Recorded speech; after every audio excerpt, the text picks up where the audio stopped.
بسم اللہ الرحمن الرحیم۔ عن ابی ہریرہ قال قال رسول اللہ صلی اللہ علیہ وسلم لبلال عند صلاۃ الغداۃ یا بلال حدثنی بأرجع عمل عملتہ عندک فی الاسلام منفعۃ فإنی سمعت اللیلۃ خشفا علیک بین یدی فی الجنہ۔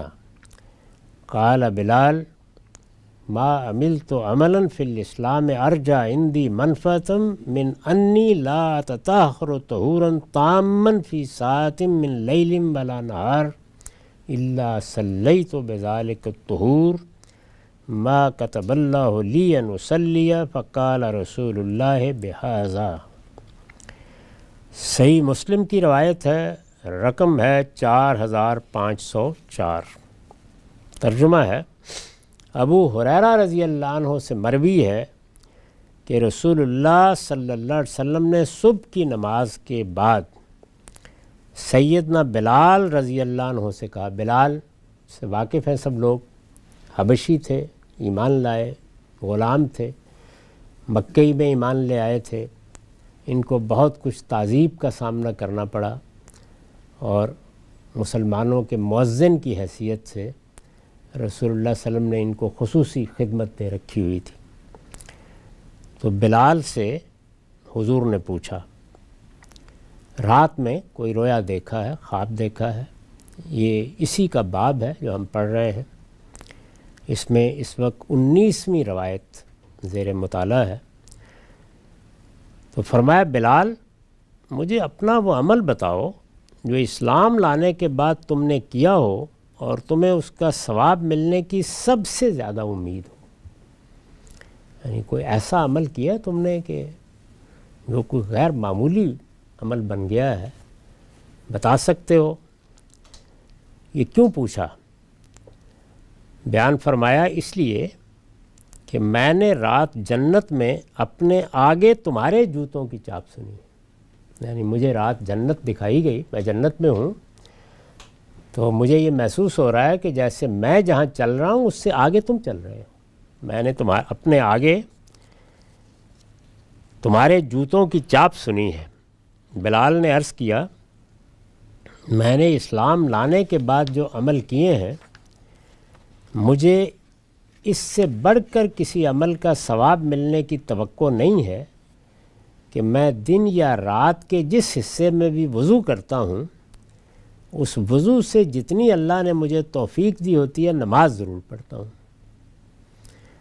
یعنی جب بھی وضو کرتا ہوں، وضو اگر ٹوٹ گیا ہے تو دوبارہ وضو کیا ہے۔ نماز کے لیے بھی وضو کرتے ہیں ہم، وہ تو لازم ہے، نماز وضو کے بغیر نہیں پڑھی جا سکتی۔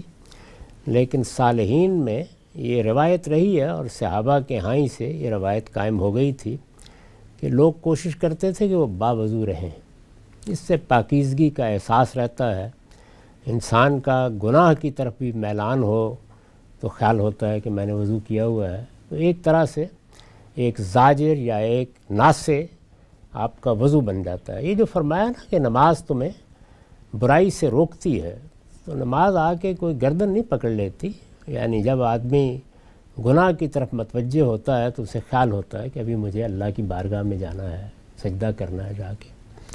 تو ایک لحاظ سے ایک واعظ بن جاتی ہے نماز، ناصح بن جاتی ہے، جس طرح کے نصیحت کرنے والا، یا جیسے ہم کہتے ہیں ہمارے ضمیر نے ملامت کی، تو نماز بھی یہی کام کرتی ہے، وضو بھی یہی کام کرتا ہے۔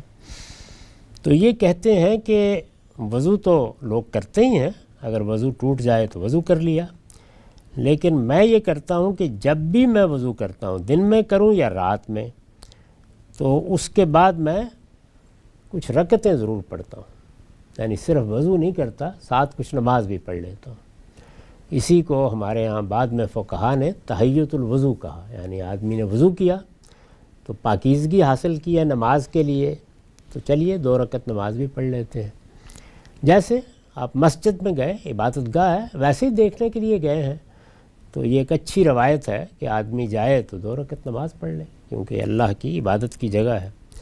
تو اس طرح وضو کے بعد وہ کہتے ہیں کہ اور کوئی عمل تو غیر معمولی نہیں ہے، جو عمل سب کو کرنے چاہیے، اچھا اخلاق رکھنا ہے، اچھی سیرت کردار کے ساتھ جینا ہے، جو فرائض ہے انہیں ادا کرنا ہے۔ البتہ یہ ایک نفل کا پہلو ہے جو انہوں نے کہا کہ میرے ہاں زائد ہے، میں اس کا اہتمام کرتا ہوں کہ جب کبھی بھی وضو کرتا ہوں تو ساتھ کچھ نماز پڑھ لیتا ہوں جتنی توفیق ہو۔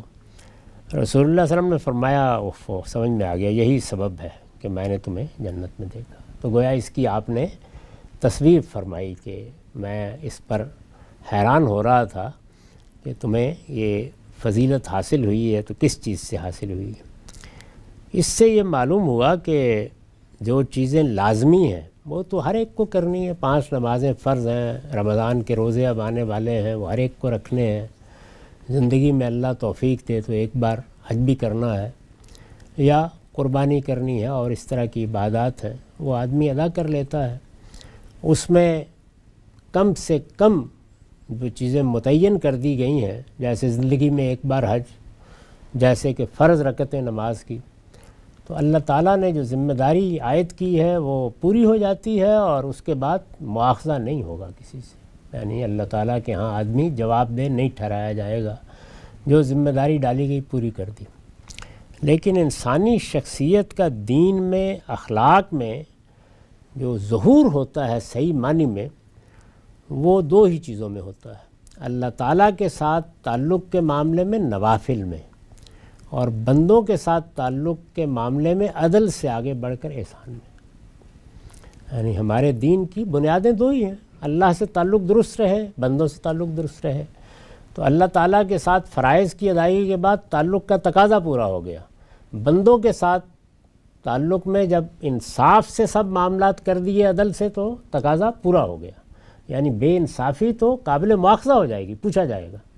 بیوی کے ساتھ عدل کے ساتھ معاملہ کیا، بچوں کے ساتھ عدل کے ساتھ معاملہ کیا، اولاد، والدین، سب کے ساتھ تقاضا پورا ہو گیا۔ اس سے آگے بڑھ کر انسان نے ایثار کا، احسان کا، اپنا حق چھوڑ دینے کا، دوسرے کا حق اس کے حق سے بڑھ کر ادا کر دینے کا طریقہ اختیار کر لیا۔ تو یہ کیا چیز ہے؟ یہ احسان ہے۔ تو وہاں بھی دیکھیے کیا کہا، ان اللہ یامر بالعدل والاحسان، اللہ تعالیٰ عدل ہی کی نصیحت نہیں کر رہا، وہ احسان چاہتا ہے۔ وہاں بھی، یہاں پر بھی یہی ہے۔ تو رسالت مآب صلی اللہ علیہ وسلم نے جو فرض نماز ہے، بس آپ نے 4 رکعت ظہر کی پڑھ لی، آپ کا فرض ادا ہو گیا، اب کوئی ماخوذ نہیں ہے اس کے بعد۔ وہ جو اس بدو نے حضور سے کہا تھا کہ نہ میں نے اب زندگی بھر اس سے آگے کوئی 1 رکعت پڑھنی ہے، نہ اس میں کمی کرنی ہے، یہی کہا اس نے، کہا میں بس اتنا ہی کر سکتا ہوں۔ تو آپ نے فرمایا یہ جنتی ہے، جا رہا ہے۔ تو آپ نے استحقاق تو پا لیا، لیکن یہ کہ ہر چیز کے درجات ہیں، تو درجات بلند ہوتے ہیں عبادات میں نوافل کے اہتمام سے اور اخلاقی معاملات میں احسان کا رویہ اختیار کرنے سے۔ تو اس لیے ہدف اس کو بنانا چاہیے، ٹارگٹ اس کو کرنا چاہیے۔ باقی وہ بالکل ٹھیک ہے کہ آپ نے اگر تمام حقوق میں عدل اختیار کر لیا تو اخلاقی لحاظ سے محفوظ ہو گئے، اور آپ نے فرائض عبادات کے ادا کر دیے تو آپ ادھر بھی محفوظ ہو گئے۔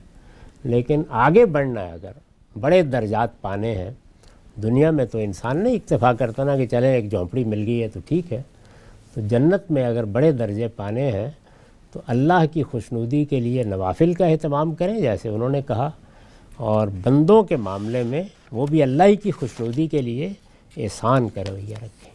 تو یہ دین کی تعلیمات کا خلاصہ ہے، یعنی عدل نہیں، صرف عدل نہیں، اس سے بڑھ کے احسان، فرائض کی پابندی نہیں، صرف اتنا نہیں، اس کے ساتھ نوافل کا اہتمام۔ بس یہ 2 باتیں اگر اپنی صحیح حدود میں سامنے رہیں تو پورا دین یہی ہے، اس سے زائد کچھ نہیں۔ وآخر دعوانا الحمدللہ۔